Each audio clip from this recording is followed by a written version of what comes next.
Bismillahirrahmanirrahim. Assalamualaikum warahmatullahi wabarakatuh. Alhamdulillahilladzi qawluhu dzurrah la yumkinu an tushtara minal amwali bil kasrah fal Qur'anul karimun fihi hidayatun nughurrah salatuhu wa salamuhu ala nabiyyi dhi khisalin atirah. Ayuhat tulaba jami'an, para pendukung channel Tahsinul Quran dan Doa yang dirahmati oleh Allah Subhanahu wa taala. Semoga senantiasa kita selalu dalam keadaan sehat walafiat, diberikan kekuatan dan kesabaran dalam menghadapi segala urusan, dan diberikan kelancaran oleh Allah Subhanahu wa taala dalam menjalankan kegiatan bulan Ramadan nanti. Amin ya rabbal alamin. Berhubung sekarang waktu dan hari semakin dekat dengan Ramadan, maka perbanyaklah waktu untuk memperbaiki bacaan-bacaan anda untuk membaca Al-Quran dengan benar dan tepat di saat bulan Ramadan tiba. Sebagaimana ayat Allah Subhanahu wa taala, yaitu Al-Quran ini diturunkan dalam bulan Ramadan, maka perbanyaklah untuk membacanya. Karena kitab yang suci itu akan diturunkan dalam bulan yang suci. Ya, seperti yaitu Al-Quran. Al-Quran adalah kitab suci, dan begitu juga bulan Ramadan, yaitu bulan yang suci, dan juga diturunkan yaitu di tanah yang suci, yaitu tanah Makkah yang sangat mulia, Makkah Al-Mukarramah. Ya, Makkah yang mulia itu tanah yang suci. Maka dalam hal demikian, pada hari ini kita akan belajar Al-Quran, ya. Nah, hari ini tema kita yaitu mengenal dan mempelajari bagaimana sih cara membaca lafaz Allah yang benar. Nah, karena banyak pertanyaan saya lihat itu ada yang membaca Allah lebih ke O, ada yang baca Allah, ada yang lebih ke A. Nah, lalu bagaimana yang benar cara membacanya? Ya. Jadi sekarang kita harus memahami dulu tentang masalah hukum membaca lam, ya, sebelum kita membaca ayat ini. Nah, kita sekarang melihat ke kitabnya. Nah, di dalam kitab Tajwid Jawi, ya, bahasa Jawi, ya, ini tertulis bacaan lam dua macam, ya. Bacaan lam itu ada dua macam. Yang pertama ada bacaan tebal, dan yang kedua ada bacaan tipis. Ya. Satu, yang pertama itu bacaan tebal. Ditebalkan bacaan lam pada perkataan Allah. Jika dahulu daripada baris di atas yaitu fathah, ataupun baris di hadapan yaitu baris dhammah misalnya, ya. Contohnya, jadi ini kita baca dengan lafaz tebal. Jadi tebal itu tidak ke A dan tidak ke O. Di antara keduanya, tidak terlalu ke Allah, tidak terlalu ke O penuh, dan tidak ke A Allah, tidak juga, akan tapi bainahuma, di antara keduanya. Jadi kita baca syahidallah, asyhadu an la ilaha illallah. Tebal di antara keduanya, di antara O dan A, bukan ke O penuh dan juga bukan ke A penuh.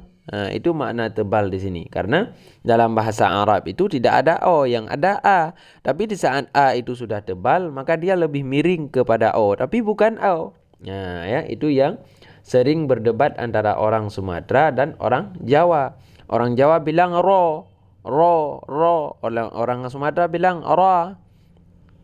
Itu dibacanya di antara keduanya. Begitu sama, ya.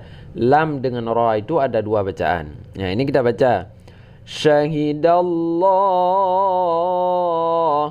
rasulullah qala Allahumma. Ya.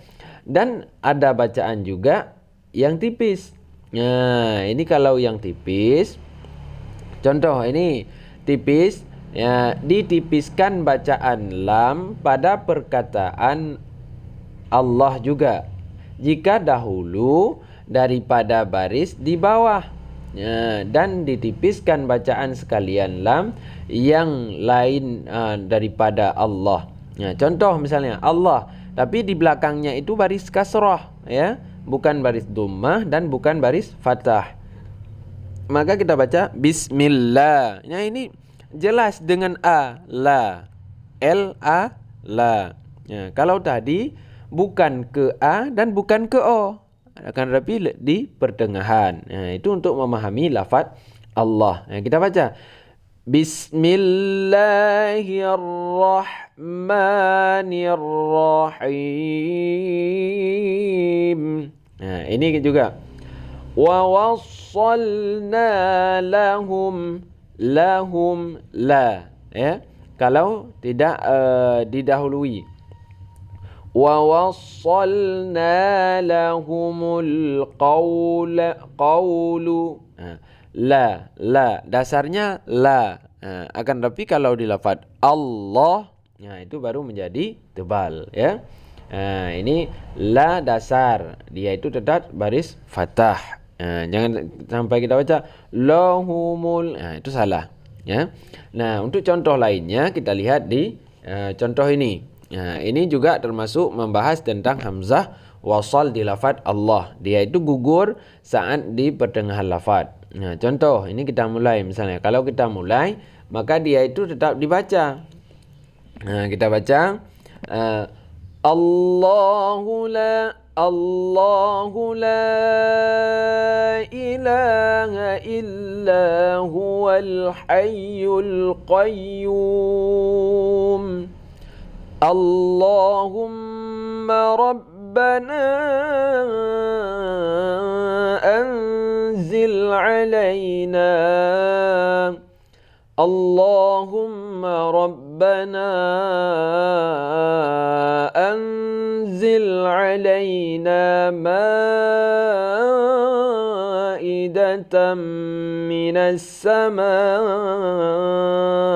takunu lana 'indan li awwalina wa akhirina. Bukan indal, idal. Salah tadi saya baca. Takunu lana 'idan li awwalina wa akhirina. Ya. Selanjutnya Allah. Ini tipis. Alladzi at'amahum min ju'in wa amanahum min khawf. Begitu juga di sini. Alladzina hum an salat la tipis, kecuali kita baca dengan qiraah Ibnu Katsir baru salatihim. Baru, ya. Ini kalau qiraah Asim riwayat Hafaz kita baca alladzina hum an salatihim yuhafizun. Nah, sampai di sini kan sudah paham. Jadi bagaimana cara membaca lafaz Allah yang benar. Jadi jangan kita berdebat karena berbeda logat. Ya. Jadi jalankan seperti yang ada di Al-Quran dan di kitabnya. Jangan sampai nanti orang Sumatera bilangnya Assalamualaikum warah. Ada orang Jawa Assalamualaikum warah. Jadi kita berdebat karena perbedaan bacaan. Enggak benar itu warah, yang benar warah. Jadi yang benar gimana juga? Yang benar itu sesuai dengan kitab, bukan dengan logat kita masing-masing. Tapi kalau berat membaca, ya tidak masalah. Akan tetapi kita harus belajar untuk memperbaiki. Misalnya Assalamualaikum warah. Bukan warah. Kalau warah berarti belum tebal. Tapi warah, ra. Bukan ro, bukan o. Ra. Begitu juga dengan dad. Waladdallin. Bukan do, tidak terlalu ke o. Ya. Karena dalam bahasa Arab itu tidak ada huruf o, yang ada a, i dan U. Cuman di saat A sudah tebal, dia itu ditebalkan saja, tidak langsung berubah kepada O. Itu diingat. Baik, itu saja ya untuk hari ini. Semoga berkah dan bermanfaat. Kami akhiri dengan wallahul muwaffiq ila aqwamit thariq. Assalamualaikum warahmatullahi wabarakatuh.